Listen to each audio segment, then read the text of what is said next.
The Sentinel is known to be reliable, fearless, disciplined, consistent, courageous, motivated, and skillful. So do what you feel passionate about. Take chances. All these qualities start from the mind. Your mind can be your worst enemy or your most powerful weapon. The world becomes your library to help you to become better at your craft. Is this the dagger? Learn how to achieve greatness and tap into the Sentinel mindset. Good morning, everybody. Welcome to this wonderful, special spy edition of the Sentinel Mindset. We have a very special guest today. I Was Never Here, my true Canadian spy story of coffee, codenames, and covert operations in the age of terrorism by the one and only Andrew Kirsch. Andrew, did I say your last name proper? Yes, that was great. What an introduction. Thanks so much. Okay. Good. I mean, like read right off the cover of the book. Well, Mike, I wasn't reading it. People can't get it. Sure. That's right. But Andrew, thank you so much for coming down. Now, I'm going to just jump right in very quickly because I got a chance to read your book, okay? And he doesn't always read. And I don't. He's an audiobook Appreciate guy. that. You're an That's audiobook guy. 100%. I am an audiobook guy. I do a lot of driving, so Yes, it's not that I don't want to read or don't enjoy reading. It's just I don't have a lot of time to read.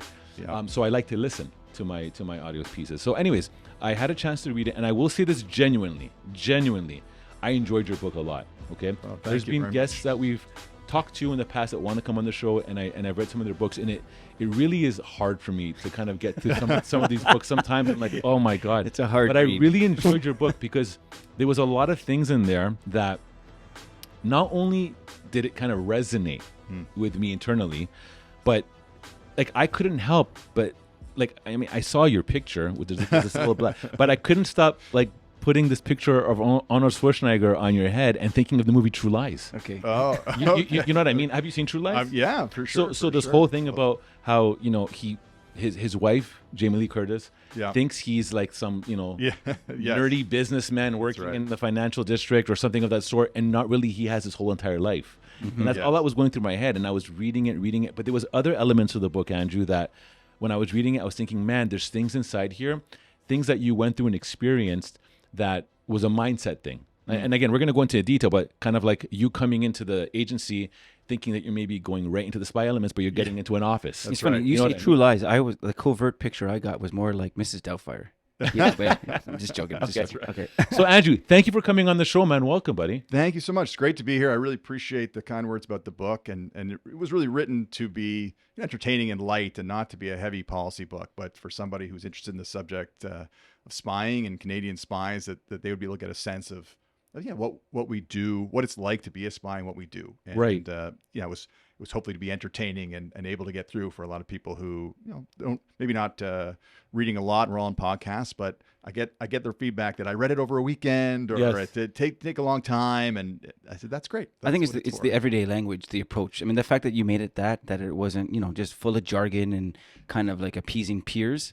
Yeah, it's really great because then someone can look at it and be like, okay, man, this is the world. This is what it's like. And for sure. And before we go too far, I kind of went right in about the title of the book, but to be a spy in Canada, what that means is that you work for an organization called CSIS. Yes. And Mike, I'm going to test you on this. What does CSIS stand for? Canadian Security Intelligence Service. Okay, great. Yes. You passed that. Yes, I rehearsed it this morning while I was eating my cereal. Important. Yeah, I wrote it down 100 times. So Andrew, quick fact here. When I got out of college at the age of 19, and I studied law enforcement, I had an immense passion to get into policing, and I did apply to police forces, but I remember there was an opening for CSIS.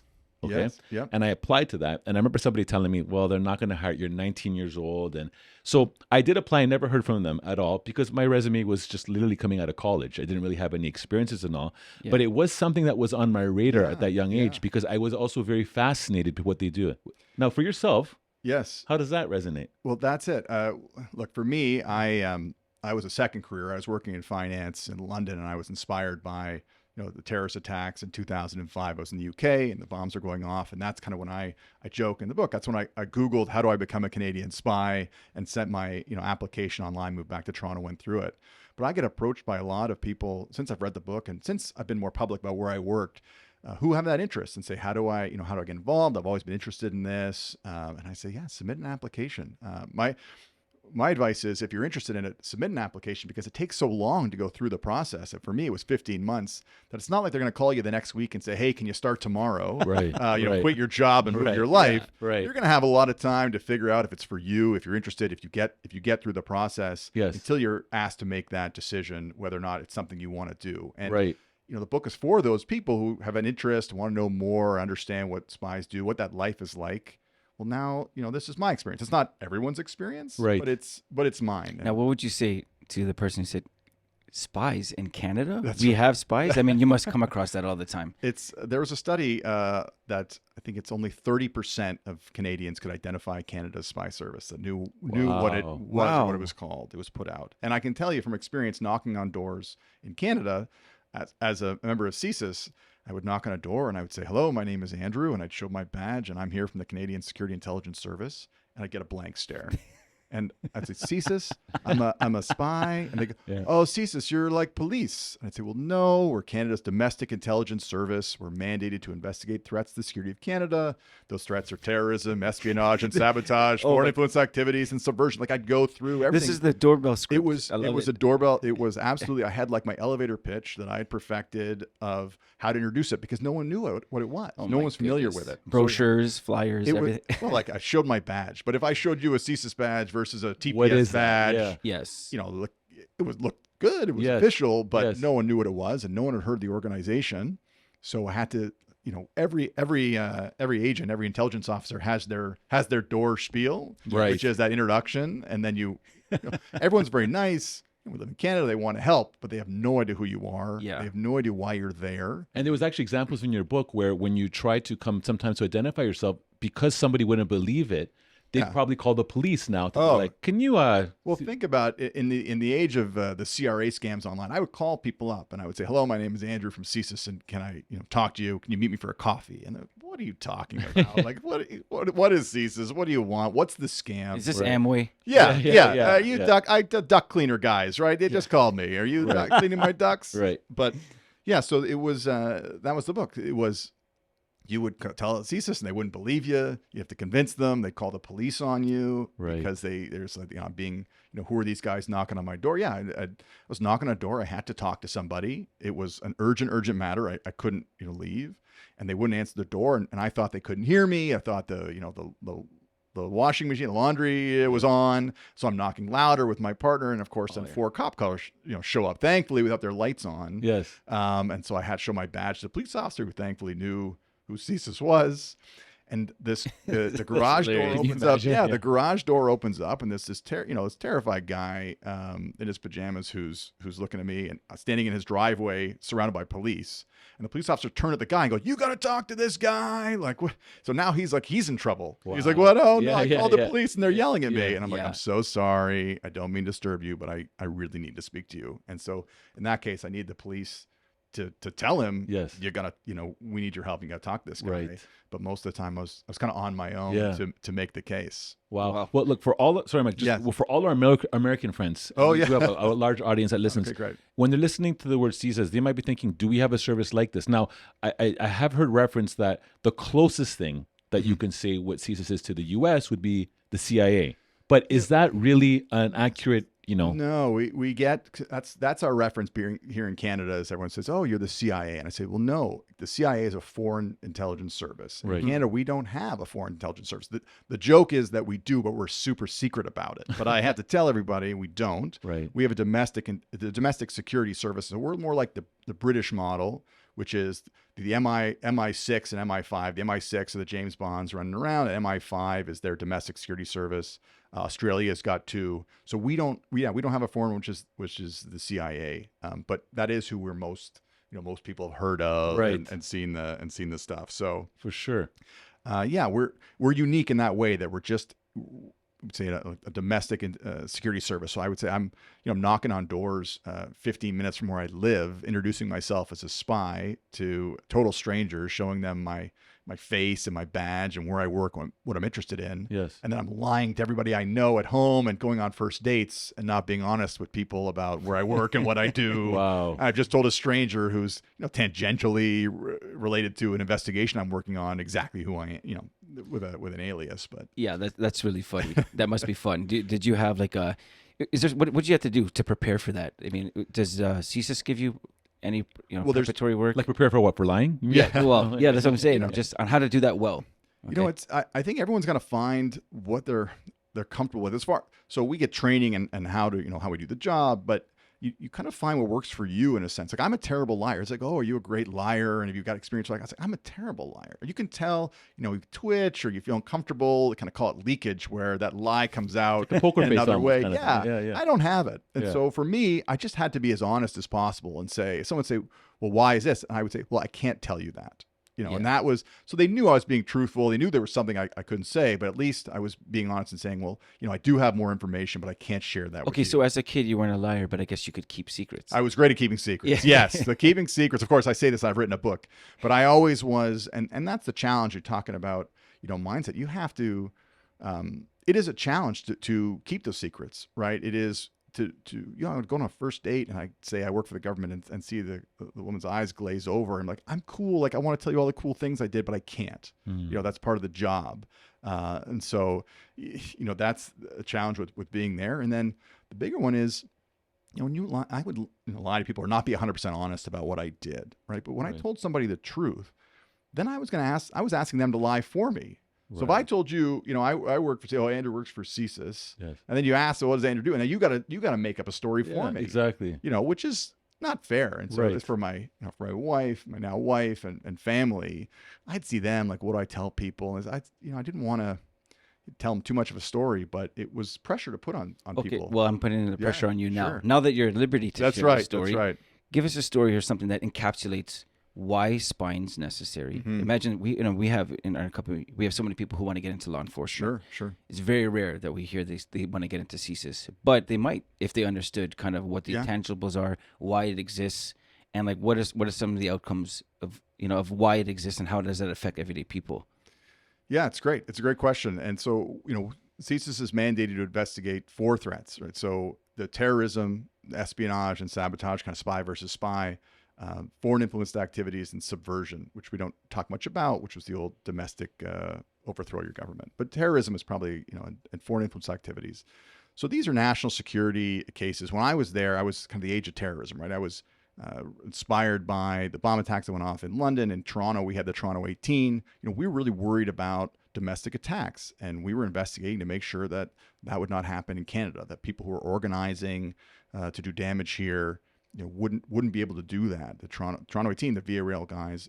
What happened later on while I was there is we had the issue with foreign fighters. So Iraq, Syria kind of disintegrates a little bit, and we have Canadians who now want to go overseas and fight, join foreign conflicts, and we don't want them to cause problems over there. And we also don't want to come back trained with a network, with experience, like hardened to do anything here. And so those kind of national security threats were what we were constantly worried about and investigating. Would this guy go overseas to do something bad? Will the guy who says, I believe in this ideology and I'm motivated, is he going to do something here, and what do we do about it? And we're not the law enforcement, not bringing charges. We're the secret squirrels running around trying to get that sentinel information, that then informs government. So we would pick up on these little nuggets, and then if it got to a threat, we would then tell the police and tell the RCMP, hey, we think you have a problem that you need to start investigating in a very formal way. Yes. So there's a formal process to vet it. But then, So I mean, we're Canada. Do we really have any threats? Yeah. Does terrorism really exist? I mean, these are, by the way, these are things that you hear all the time. We're absolutely. Canada, the safest nation in the world. This is Canada. I know. No, I heard someone throwing through the stat at me, and they said, or overheard it, and I want to get it right, but it was like, you're more likely to get hit by lightning than I think, die in a terrorist attack in Canada or North America. It might even be North America. Okay. And, when I say to people who throw this back and say, we're safe, I say, we're absolutely safe. Like, we are a safe country. And with all that's going on in the world, we should appreciate that. Why are we safe? Yeah. And it's not because we don't have threats. It's not because people don't want to do things. It's because we have organizations that are out there, doing their best to keep us safe. That's right. Right. Like which means you guys are doing a great job. Well, I would say it's an evidence that it's working. It's to some degree.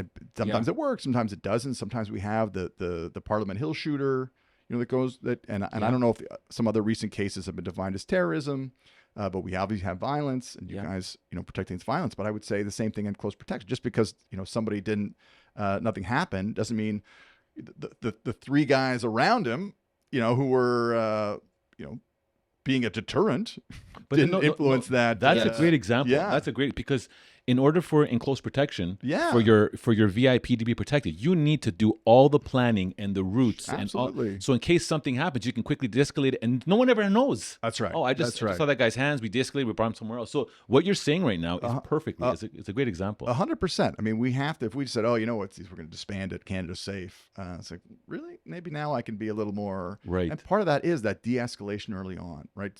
CSIS introduced after I left threat reduction powers, where they could go. Like when I don't know how in the weeds we want to get to, but we were really an investigative service. So if someone sent out a tweet that says, "I'm going to do X, Y, and Z," we'd have to investigate that, but we couldn't go and talk to hey man, like, what are you doing? What do you like?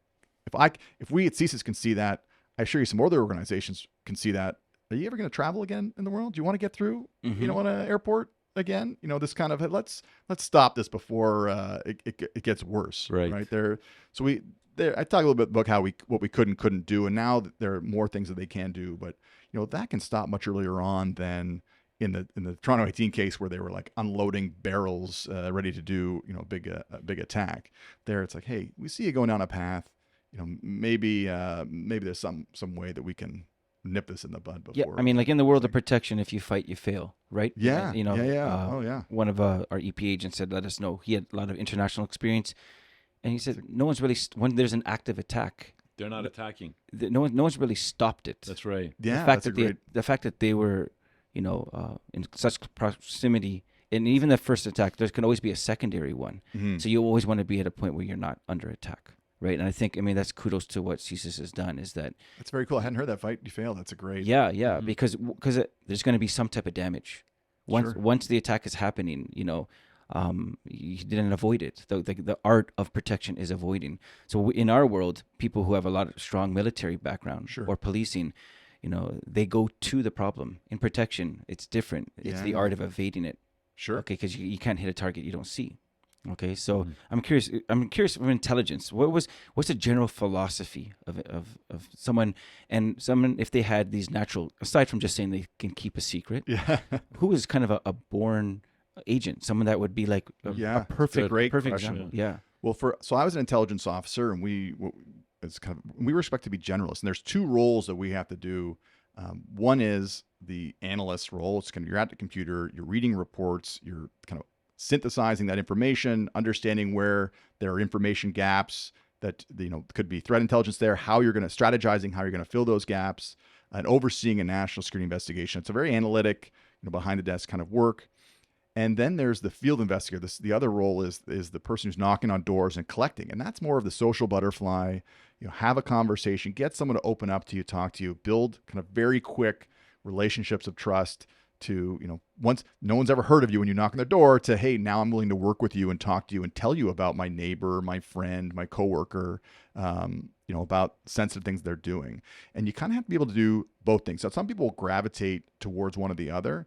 Like there are many folks who are phenomenal at kind of synthesizing information and understanding, the threat, and will get nervous knocking on a door. And I can tell you it's stressful knocking on a door. Even if I consider myself social, like you think who's on the other side, you've done your research, but when you're standing there, you don't really know. Yes. And anything can happen. And I'm sure, anything can happen when someone opens. It could be the person you're expecting. It could be two people. It could be someone you're not ready for. Yeah. And then you're on your feet. You are moving and tap dancing. That is kind of exhilarating and stressful. But if that person can't write a report and articulate what happened in that meeting, you have to have the two. So, so many different hats. Yeah, and you have to be proficient in it. It doesn't, like, the stakes are high, so this isn't something that. Yeah. Well, that's it. So you have to be able to do both. Now, some people get lean towards one or the other, get more enjoyment. Like I said, there's some folks who love being out and about, and everyone knows this was social, but love being out, make tons of friends. And you put them behind a desk and say, you got to write the report. That'd be miserable, but that's part of the job. And I think I talk about in the book how, there's bureaucracy is part of the job, report writing is part of the job, and you don't get to do everything you want all the time. But you do get to do some fun things, can move around. But who? Yeah, I've never seen James Bond write a report. I know. Have you seen him? Have you seen him write a report? No. I can only imagine his expense reports for all the gadgets. Like, did he get pre-approval for these things? But here's where we can maybe do like a little mindset showcase spotlight right now. Yeah. So one of the things that you said is that when you first got into CSIS, you were anticipating and you wanted to get to Toronto as your first location, yes. right? And you wanted to literally dive into into the spy duties. However, the outcome was very different. You actually ended up being in Ottawa in a, as you say, a windowless office, right? Yes. So first of all, I thought, is that like torture? Is that what CSIS is doing for their guys? Where's the daylight, vitamin D? That's right. That's right. But one of the things that I took from that is, and we've talked to other people that kind of moved up and moved into the roads, is that as much as it may not have been something that you wanted to do, yes, you still embraced it, you still did it well, and then you eventually got there 2 years later, and you went through like a little journey. And again, what we're talking about right outside really briefly is when a lot of people that we talk to and their aspirations are in anything in law enforcement, for example, policing, corrections, customs, now CSIS potentially, you don't just jump to the end. You got to go through the process. And if you got to kind of customize and not customize, kind of put your mindset in a position to say, I have to do this to get there. Yes. Right? Yes. Or if not, you might check out. You might check out. You could have said, yes, you could have said, you know what, man, this is not what I signed up for. I'm out. Yeah. And then you could have missed 8 years of an opportunity and a beautiful book that you have right now. That's right. You know what I mean? There were absolutely tough days. And when I signed up, so I had 15 months of recruitment, 9 months of French language training. I heard that. Wow. 6 months of the intelligence officer course. I've from my application, now I get the job. I'm going to be a spy.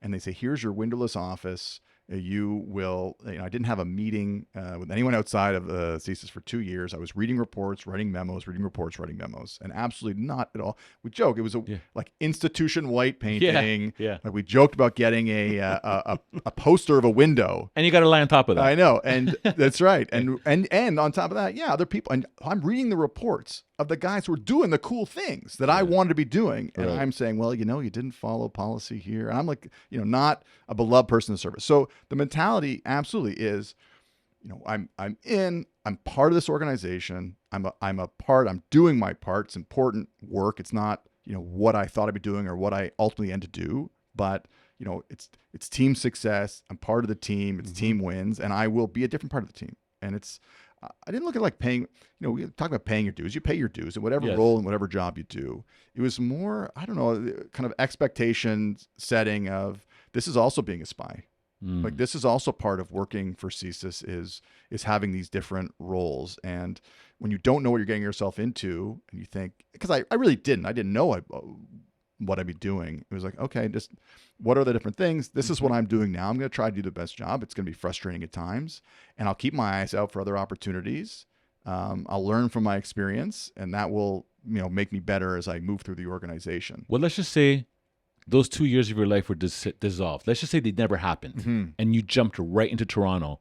Do you think you would have been the agent that you were in your career? Or do you think those 2 years really helped build a foundation for you? They absolutely help build a foundation, and we have, without getting too into it, that some intelligence officers do go right to the field. Yes, and they are kind of learning on their feet as they go. And I was at headquarters, and I was learning about all the different things that headquarters does, and it does give you now. Could I have done that in 6 months? Maybe not 2 years, but yes, it absolutely gives you a good background to see what everything is. It makes you better when you get into the field, and then you still have to go through your kind of field training and experience and learn from that. But, absolutely. And there's this comfort you get from experience, all different experiences, right? I was a master of human source policy. I knew what we could do. Now, when you're in the field and knocking on doors, you learn things as you go. But I definitely had a great foundation for that. And building a network of different people at work that I, could call back and lean on, and all these kind of other ancillary benefits of being headquarters where I try to take advantage of. So yes, I think the challenge for a lot of the people went right to the field and they had to go back to be an analyst later in their career. And that was like a real shock. It was like, oh my goodness, I love this part. I don't love this as much. Right. Having both experiences was definitely, helpful, but challenging. And so it was this, what did I get myself into? Is this what I want to do? I've committed so much time to it, and finding the value, which is I'm going to learn, I'm going to do the best that I can. And I'm part of the team. Like I am a spy. Even though this is not what I thought a spy does, I am one, and I'm doing my part. I'm part of an organization. Team wins, and I'm keeping these guys in the field. My job is to support them. Absolutely. And I'm here to keep them out of trouble and keep the organization out of trouble by doing my little policy compliance work. I mean, that's the reality. The reality is there's going to be desirable work, Yeah. and there's going to be facets that are undesirable, right? And I think you probably obviously did well because you embraced team. You understood. I understood your role. I mean, they know that if you were disgruntled in that role, there's probably other aspects and opportunities you wouldn't have seen that would not have been extended to you because you stunt your own growth because of an attitude to the things that are undesirable, right? You know what I mean? Like, yes, I mean, that is a way. Stressful situations, you're going to face them all over. So how do you deal with the ones being in the office and how do you ones being in the field? Like, you have to be somebody who can kind of handle whatever comes at you. Versus, come on, give me the good stuff, man. You know? Right away, and sense of entitlement. And I don't think I ever felt entitled. I would be frustrated. Never felt entitlement. So that also was the thing. Like, I was fresh out of training. I didn't know anything. Maybe that's also my mentality. It's like, no, it's not bad to get your feet under you before you're asked to go knock on a door. Even though 2 years into my career, my first door knock, I was still pretty nervous. I would have been extremely nervous if you just I went right away. Yeah. So that did kind of accelerate my abilities once I got in the field. To have that foundation. So what did you tell your family and friends that you did? Yeah, the line was kind of have practice discretion, and I told my family I had to move. I was from Toronto. I moved to Ottawa. So like, why are you moving to Ottawa? And some people said, I'm working for the government. Can't talk much about it. I told my family obviously where I work, but not what I was doing there. And tried to find that line about who I would tell and what I wouldn't. It's funny in Ottawa, if you say you work for the government, everyone asks 18 million questions, right? That's not a conversation stopper; it's a starter. What level are you? Where's your office? Did you? How'd you get there? Where'd you apply?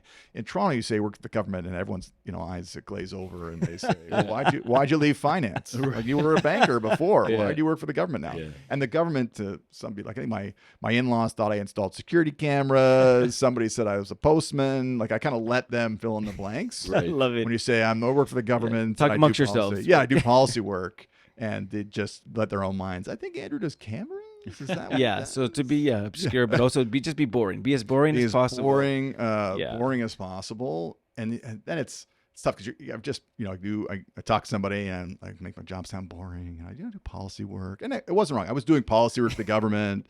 This is that Punchbowl talk. Yeah, they go, do you like your job? I love my job. It's I love it. Yeah. Are you happy with it? I'm so happy. Yeah. Was weird for me hearing me drone on about policy work, but Right. my background was political science. So it kind of, I would joined the Army Reserves at the same time, the Queen's Own Rifles, and was doing that. So it kind of made sense. Andrew works for the government, and don't ask him too many questions. But later on, when I told people where I worked, we'd go to dinner with friends, and they'd say, for years we would come home and go, what does Andrew do? And we just had a dinner with him for an hour and a half, and we still don't know. So I consider myself good at that part of my job, and a horrible friend. The funny thing is, I have probably about 6 or 7 close people in my life that I could say the exact same thing about right now, where the job description is so vague. That's right. You're assuming, okay, this doesn't what exactly. So maybe they're all spies. That's right. Yeah. That's right. Yeah. They might be hopefully on the good side. Exactly. Is Andrew? Yeah, go on. No, you say. Well, I was going to say, is Andrew really your name? That's right. You know what? You could be playing into this whole facade because I'll be honest. Yes. Really, as I'm reading the book, I'm thinking, is Andrew really Andrew? Is his name like maybe Bob or something? That's right. Because to me, like, It's Kaiser Sose. Yeah, right. Anyways.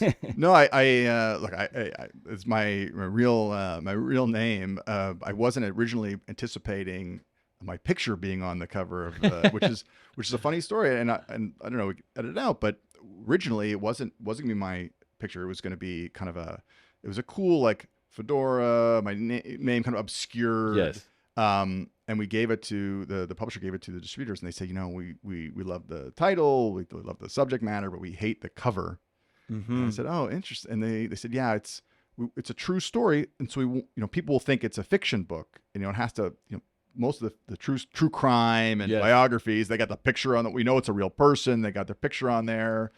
So the publisher says, you gotta put your picture on there. We'll black out your eyes. Yeah. I mean, at that point, it's all right. But they wanted to look like it's me, Yeah, for and sure. say that it's It's a a real, cool that it's cover. a real story. That's that right. it's a, It I'm builds a real intrigue. person. If It the does. publishers were right. You look That's at it. right. Yeah. That's does. right. But at first I thought it was like a hostage. It looked like a hostage Oh, yeah. black Oh. over, right? And so I said, on the inside, can you put a picture of me, like when they do the about the author, just show that I was released from captivity and that I'm made it out okay, Yeah, right? But that was exactly. my it's like, oh, Yeah. Yeah. man, it looks like CSIS captured Yeah, me and held me against my will for That's 10 good, years. man. Oh my goodness. What were you saying, Max? Or I cut you off there. Okay, when I was in high school, I just remembered this. I had a buddy Yeah. who said, he goes, man, I just found the weirdest news. And he said, I had an uncle who lived in California and he just passed away. And on his deathbed, he told his wife and his 3 kids who were teenage age in their 20s that he was a spy, an international spy. Oh, wow. Okay. And they had no idea. They thought Yeah. he worked in insurance. Yeah, that's right. He worked in insurance and went to an office. Okay. And I was like, what? Are you kidding me? And he's like, yeah. He goes, my aunt had no idea. Yeah. They I guess the level of work that he did, Sure. he couldn't tell anybody until he was on his deathbed in the hospital. Okay. So like, Yeah. I just remembered that right now. That I don't remember thinking like, what would it been like to do that for 30 years? It's hard. And I told my wife, like, so my wife knew where I worked, but not what I did. I would tell her I'm going out. So when I first was an investigator, and we were dating at the time, I said, look, I go talk to people, right? I can't tell you who I'm talking to or where I'm going, but that's what I do. And sometimes people don't want to talk during the day. They work during the day. They got to get away from the family. So I'll go have conversations at night at 7, 8 o'clock. I'll go for coffee. And she's like, okay, she kind of got that, right? Then I started doing special operations later on, and I was working 11 p.m. to 4 a.m. I was like, well, honey, we're married. Now I have to work from 11 p.m. to 4 a.m. She's like, who are you talking to at 2 in the morning? I said, well, now I don't, talk anymore. Yeah. But because I didn't, I had to say where I was kind of going or what I was which doing. vodka bar are you going That's to? right. Oh, I put on, no, I'd say the condo, we lived in a condo, and the concierge definitely thought I was a drug dealer. Like I was putting on a hooded sweatshirt. I was going out at 11 o'clock and picked up in a dark vehicle. 100%. Right. And you're having conversations. That's right. That's right. Striking where deals. is this guy going? Yeah. I get it picked up in a new car every night. That's right. Not our car that I'm taking out. But yeah, so because we're in Canada, I had to explain, where I was. Not that she could give me a call or get in touch with me all the time, but to do that, to lie. I mean, it's just hard. It's hard on the person, right? It's hard on the partner and the family. But if I'm CSIS, Yes, and I'm hiring somebody right now, yes, and I know that they need to have these 2 abilities: the abilities to not be a big mouth, meaning as they have to be tight-lipped, and also the ability to create almost like a persona, like a complete different, individual.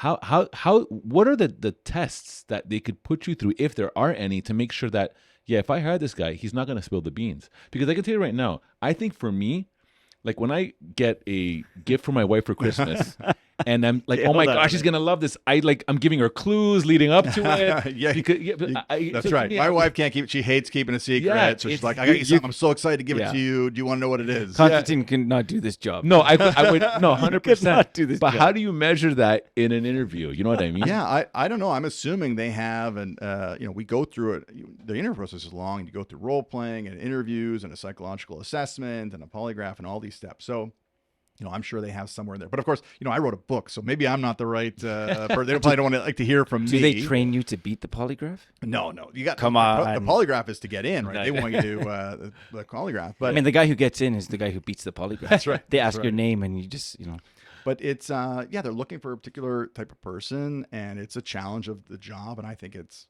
for me to not say this was the challenge that I found challenging. Yes. People obviously, kind of do it. Right. And I'd say if it's not, I wouldn't. The question is, what are they looking for? But would you enjoy it or not? Like, would that really hamper your enjoyment of your job? I came out, I wrote a book, and I talk about it, right? But there are people in there that are just more, if not most, have a crazy, interesting, dangerous, save the country kind of stuff that no one will ever know, no one will ever hear from. Interesting. Yes. That they will never be able to share the extent of it. Yes. That are like heroes. Yeah. Right. No public acknowledgement. No public acknowledgement aside from your own internal, and the people at work know And their like own they team. that recruit great sources that have found a great source of information that no one will ever hear. And so, I think it's what kind of person you have to be is be okay with that kind of validation, that internal validation, not be feel the need to share. They're not sure. You find ways to talk. How was your day? Yes. I came home. I used to tell my wife, and I'd That's say, actually that's a big thing. Like, you ask, how was your day at work today? Yeah. And so I would say, my thing was like, I'm looking for two things typically when I was investigator. It was, information, like valuable threat related information, and would the person talk to me about it? Like those were the two. And so a good day was I found someone who was willing to talk to me that had very, important information. Yes. And, an okay day was, he was willing to talk to me, but didn't have any information. Or the bad days where I know he's got that information, he won't talk to me. But it was like, those are the two. How was your day? It was a great day. Found a guy who had stuff and he was willing to talk to me. And frustrating day, no and no. Right. But you're trying to figure out without being too descriptive about it. Yeah, for your I think it would come down to your enjoyment. If you have that satisfaction of the job well done, you keep it secret, you can share with people at work. You have a real support network of people at work who you're working with and talking to. But yeah, some people might find that incredibly frustrating. Let me ask you on the other side. So why is CSIS work important? And if someone listening got a knock on their door one day, okay, what's something that you can speak to now? Sure, because you're outside of it, on why it's important. And we've had this talk with with a chief of police as well as some other law enforcement that have been on the show about how to align with these first responders. People, they have a job, okay, and aside from these bad examples in the media, specifically to law enforcement, what should someone understand the job? And the intangibles of that job and how they can be an asset for the greater good of our community. And I think so. What would you say to someone who, if they got that? It's a great question. And really one of the reasons I wrote the book, because no one knew like what CSIS was, and to explain that, we're looking for information on threats to the security of Canada, but the people we're asking, are, I'd say I spent 99% of my time trying to engage with upstanding citizens, love the country, will do anything they can to help, to find the 1% that didn't, right? That we're up to no good. So we're out knocking on doors because we think you can help us, and because we think you could be someone who would be, a benefit to your country, can help us keep the country safe, could be a partner with us. So you're not in trouble, right? I think that's the first thing is, hey, what did I, why am I in trouble? And why do you want to talk to me? And what happened? I said, no. Yeah. The reality is that we're looking for help. And so we would talk to community leaders that would have a good handle on the pulse of their community to know what the threats were, what the concerns were, and say, these are the things that we're concerned about, are the things you're concerned about that we should know about. Or is anyone coming up and saying things that would be, of concern that we want to keep an eye on. And then if there was a particular individual, and we go and say, hey, we think you might have information that would be helpful in a national security investigation, and I'd love to talk to you about it and see if you could help us out, if you could help me out. So we're domestic intelligence. We are relying on help from people in Canada to keep Canadians safe, and we're looking for help and teammates. And one of the reasons we go out and knock on doors is to kind of sensitize to people what we're interested in. So if they see it, then go, oh, you know what? That looks like something that Andrew mentioned that he was concerned about. Maybe I can call him up and have a conversation about it, right? Which is, back in my time, it was Al-Qaeda, and we were worried about Al-Qaeda, and we were people organizing or planning and fundraising and doing things here in Canada, not necessarily to blow things up in Canada, to travel or do things other places. And I would say, and then I'd say, look, if you have anything, if you see anything, let me know. I'm the guy to talk to. And then I'll see you in a few months, or I'll see you down the road, or I'll see you never. But, trying to develop those relationships with people. So I'd say answer the door, know that you're not in trouble, and talk to the person, because we're just trying to keep Canada safe, and we do it here. And does it make a difference if someone were to say what they've observed or seen or know of that person down the hall that lives in their apartment, and does it make a difference? Sure. We're looking for information, and sometimes we can't say, when I say, well, you can't lie. Like, I can't say how I got the information or why I'm there talking to the person. But yeah, you're piecing together these little things based on all the people we're talking to, and to try to kind of paint a picture of the threat, right? So what is the threat? What do we think the threat is? And how do we get information to validate it or not? To say, oh, no, you know what? That's not as big a concern. And it's tough to be specific, but I would say the intelligence officer is going to ask you, questions, and again, they're looking for information, whether, is so-and-so close? What was so-and-so, doing? What do you think of that person? Anything to be concerned about? Like, yeah, that's really helpful to create this picture of the threat. So it might, and I say that because it might just be this little piece to them. It's just like, I mean, like, why do you need to know if there's 3 people in that apartment or 13? I mean, like, whatever. Absolutely. When did you last see the person? I went to knock on doors just to see if the person was still in town. Like, we think he left. We're not sure where this person is. You go to the place. Hey, when's last? Oh no, the guy left 6 months ago, and I know I spoke to him, and he's still overseas. Great.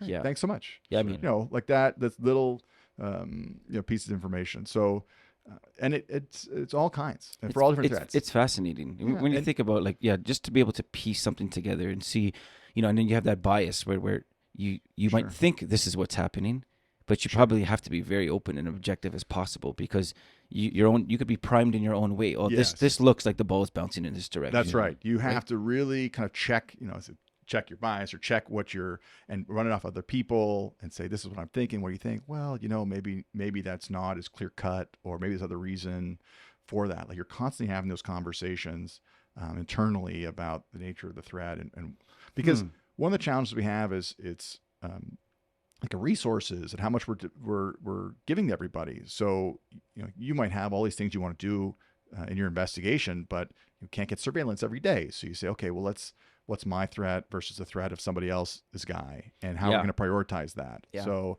then you're having a conversation with somebody else saying, well, what's your, why do you need this, and why do I need that? Okay.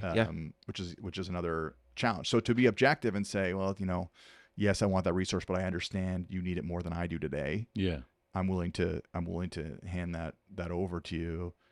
Is another thing you have to kind of constantly be evaluating. Yeah, that's really cool. Now, there's probably a plethora of movies that are inaccurate or they're truly inaccurate on what the life is like. Is there a movie reference or a TV series that you could say, you know what, this is kind of what it's like. This is pretty accurate. I'm thinking about that, and people ask me, what about they like Homeland, and I don't. Unfortunately, no, I can't think of one that is. My experience, and it's more. Let's say it's more of a comedy, but we're like regular people trying to put in unique situations. Right. Constantly looking around, going like, "What do we do now?" Or I did not.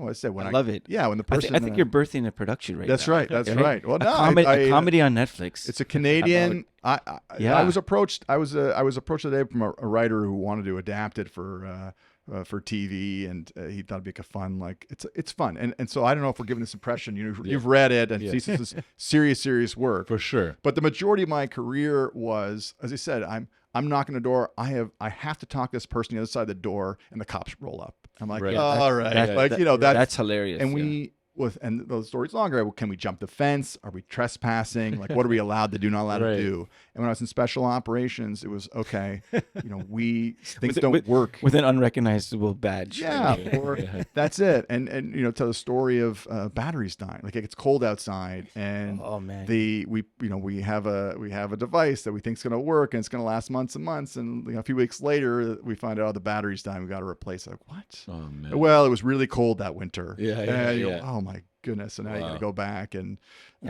replace things, or it's kind of it's more of a workplace comedy where the workplace is these ridiculous scenarios where I was constantly looking around talking about mindset, going, okay, well, now we got to solve this problem, or now we got to figure this out, and this is we have put something somewhere, and we did it a couple weeks ago, and now the battery's dead. It's a little embarrassing. It's unlikely. These are very it's not a normal work environment. Well, as I was maybe a classic or one example that people bring back to me as they thought was funny was we were trying to break into a place or go into a place that we're not supposed to be, right? And you're not supposed to leave a trace. I was never here is the book. That's the motto. Yes. I was never here. Don't be discovered. And it was snowing. So we're thinking, is the snow going to stay? It's Toronto. Is the snow going to last? Will it be there in the morning? If we walk into this place, are people going to see our footprints the next morning? Mm-hmm. So then we're thinking, okay, well, what if we all walked in each other's footprints, to try to look like it was one person and not, and we're coming up with these ideas. Well, how do we get around the snow? And then and we're trying to figure it out. And then ultimately we decided is okay, when the job was over, we got a blanket in the car and we're just going to pull the blanket over the snow to try to even it out so that it wasn't there. Yes. Now, if somebody had looked out their window and saw some guys rolling a blanket through through a parking garage to hide their to their footprints, that might have looked weird. That's right. But it solved our immediate problem, which was the people going to this office the next morning when they show up to work, we're not going to see a bunch of footprints going in their office. It's weird and random, but it's better than the zip line. Tom Cruise, right? No, you could have done a zip line, and so we're looking at that moment of trying to solve this weird problem. Is we can't leave footprints. Nice. Right? I would be good at this job. Yeah. Covering your tracks like that. Covering your tracks. That's right. Yeah. We're gonna throw you. Yeah, I definitely would say catapult me. That's right. That's right. No, when did you officially say I'm done?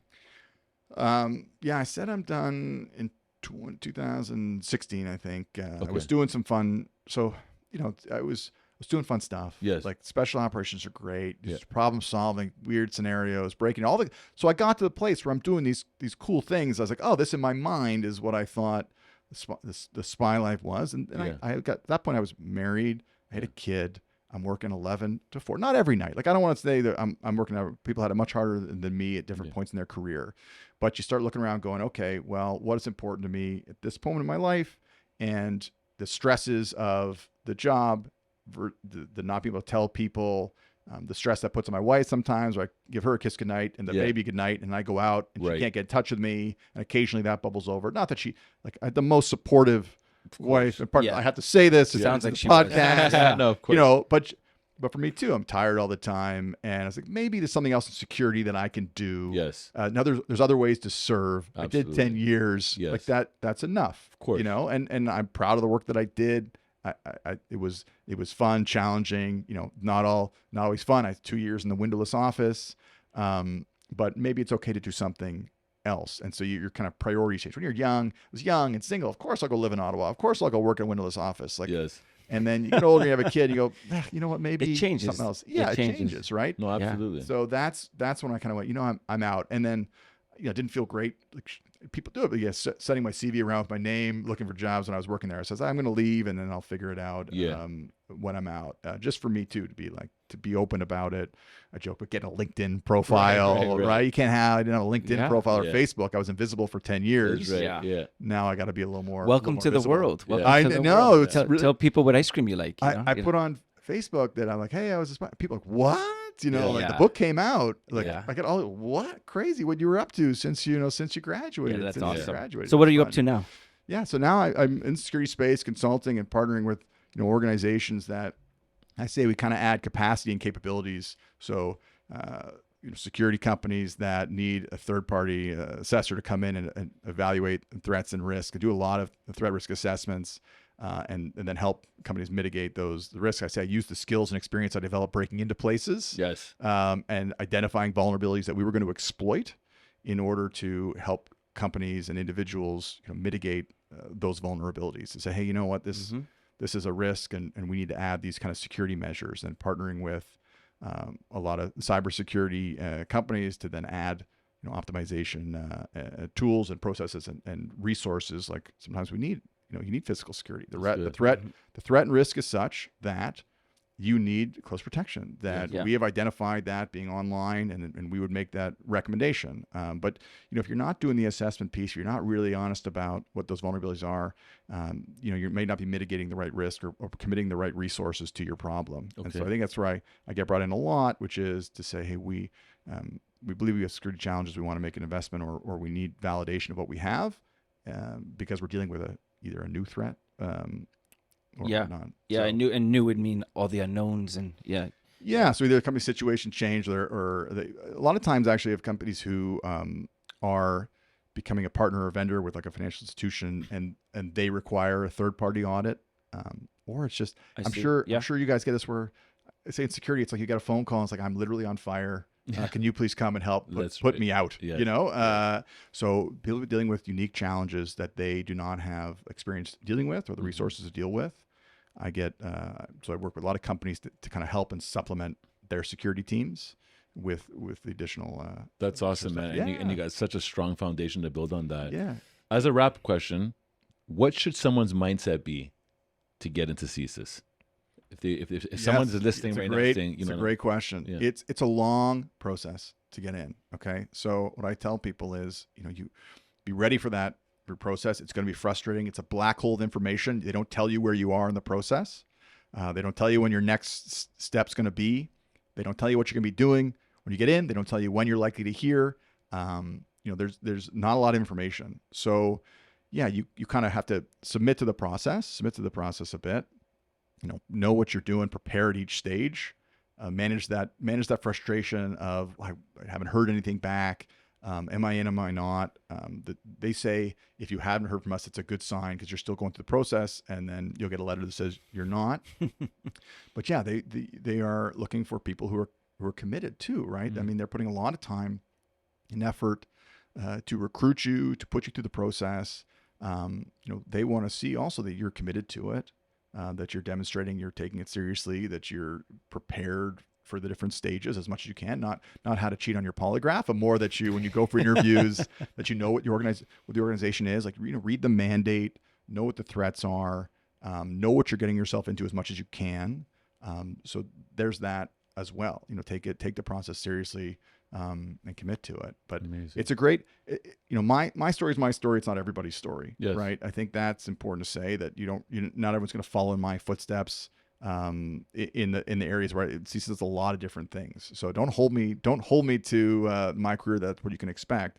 But like I said, do your research, and it's interesting. It's an interesting place, for sure. Now, for sure. Any prerequisites before someone would apply, yeah, or could someone apply? Because I have someone in mind. I have right. I have a family member in mind who's very analytical, but also really great with people, builds trust and rapport quickly, a very brilliant mind that can piece together things and sees like.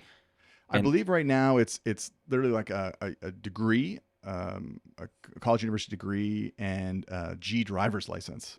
Really? I think those are but there are others. So go online, and I'll say this too. I was an intelligence officer. There are other roles. There's surveillance. Yes. There are tactical analysts. So if you have a particular area of expertise, when you're an intelligence officer, you could work in any different investigation, like not necessarily the one where you might have experience in. But if you have specific skills and language skills, specific regional skills, there might be roles that are specific to the area they're interested in. Yes. So you go online, you read all the job postings they're doing. They'll tell you what the requirements are and apply. I say, people say, "Oh, you wrote the book, a recruitment tool." I'm not trying to talk anybody into or out of joining CSIS. Some people read it and go, "Oh, that sounds cool. I really want to do it." And some people read that. My family members read it and go like, "Well, I'm glad I never did that. I don't want to sit in the back of a car for 4 hours and worry about someone looking in or what my back sounds." Just reading your book, my back hurt. It was. So it's not. I said, not here to talk anybody into or out of it. And I left. Right. I'm not still there. So obviously, it's not like I stuck it out for 30 years. Yeah. But so check out. You can read the book, obviously, and then go online, read different kind of job descriptions, see if those are of interest. And it's very government. There are requirements. So if you don't make a requirement, like get your if it's a G driver's license and you have the G1, you don't have the full G. Yes. They're going to expect you to get your full G. Okay. Well, look, for everyone listening and watching today, if you have not read the book, you're getting 10% of what it's like to be a CSIS agent. And I highly, highly encourage people to jump in, grab this book. I was never here. Where can we find this book? It's wherever you buy your books. So Amazon, Indigo, go to your local bookstore, if you want Sport Local. Wherever you get your books, and if you read it, you like it, leave a review. Yes. That's very helpful as well. But thank you. Yeah. Thanks for the support. And I hope everyone enjoys it. It's light and quick. What it was like, funny stories. It's a fantastic, great read, and it's entertaining at the same time. Yeah. So for those, again, get that book, give you the other 80%. That's right. Again, of what's in that book. Andrew, well, 90. You said 10 before, so 90%. Okay, it's okay. Well, yeah, well, the math, the math's off. But Andrew, thank you so much for coming down. Truly privileged. And I actually, I do this quite frequently, but I really want to thank you for what you did for our country, man.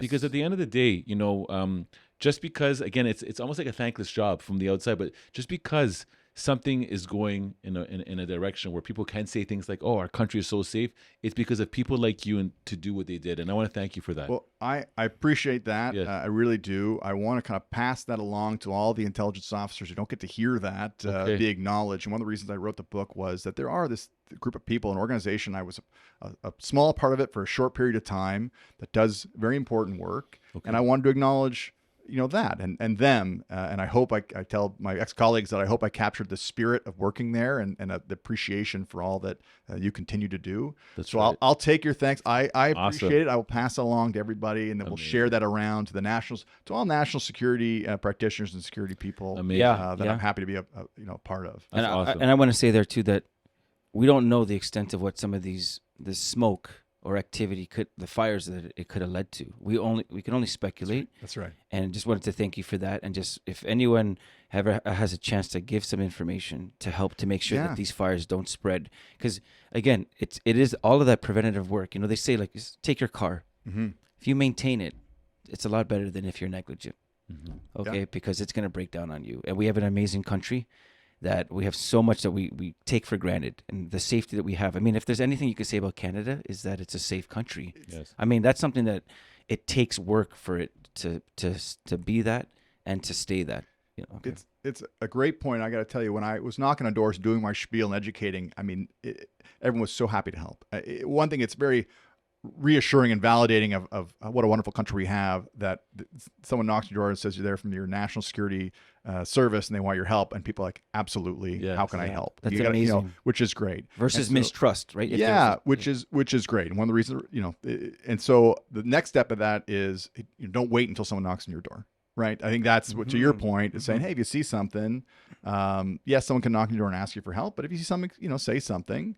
And that's how we kind of keep each other safe, right? Yeah. And I think I'm a general, I imagine, that mindset of situational awareness, and we all have a responsibility. Whether you just work for CSIS or you're doing security as a career profession, we all have a responsibility to kind of keep our eyes open. And I'd be amazed. There was many times where I talked to somebody and said there was a problem, and they say, yeah, that person, I got a bit of a weird feeling, or kind of knew where I was going with my questions. I know why you're here. Isn't that amazing?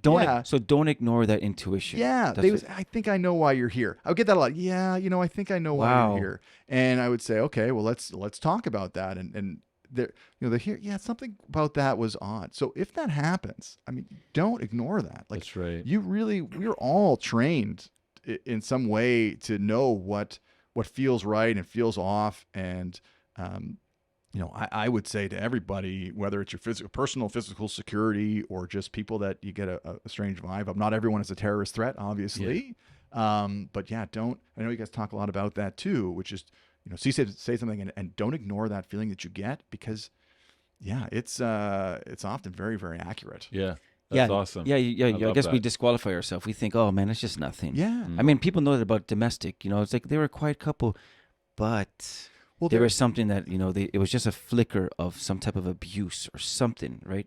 There's always a feeling like someone else will take care of it, or if it was a problem. Yeah, you're very very right. It's someone else's responsibility, right? Yes. Oh, well, if this was a problem, I'd hear about it, or someone else would tell me it was a problem.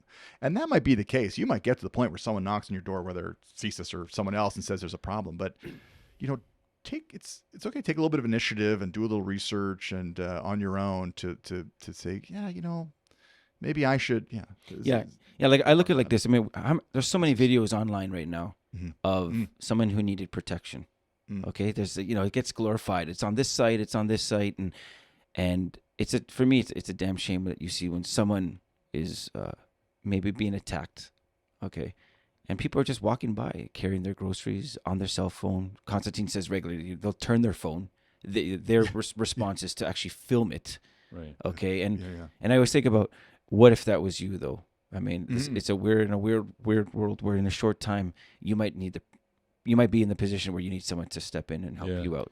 Well, and I know we're probably over time, but talk about at the end of the book, talking a little bit about cybersecurity. It's the same thing. We're getting better about not clicking bad links and knowing where things come from. We're all like being situationally aware of how to protect ourselves. But we need to do that, and all facets of our life is be a little more discerning and have some awareness and be a little more. I don't know if the word is awareness, or it's just a double check. We're more educated now. Yeah. In this information age, we have a better idea on how to grasp all these things. And so that's been a positive. That's been a positive development in cybersecurity, and hopefully will continue. But it's all on us to keep each other safe. Okay. And that's not just the people that knock on the door, the people who provide the protection, right. and everyone else that's walking around the street. You're part of the team too. For sure. Yeah, sure. absolutely. Well, look, man. Let's keep Canada safe, guys. That's it. Okay. Absolutely. Yeah. Okay, I'm in. Absolutely. All right. Go Yeah, team. that's right. And now we're gonna actually partake in the sing of the national anthem. That's right. That's right. Oh But my Andrew, goodness. Thank you so much for coming down. Yes. Really appreciate it. I was never here. Make sure to get that book and open up a world that maybe you thought never existed. Maybe we don't exist. In fact, I urge everyone to listen to this podcast as soon as possible because it might just self-destruct and disappear. We weren't here. We were not Yeah, here. that's- Exactly. We were never here. All right, guys. Have a great one. Andrew, thank you very much, buddy. Yeah, thanks for having me, guys. This was great. Appreciate Awesome. it. It was a pleasure. Awesome. This podcast is brought to you by Executive Protection Lifestyle Canada. Make sure to drop by next week and don't forget to subscribe.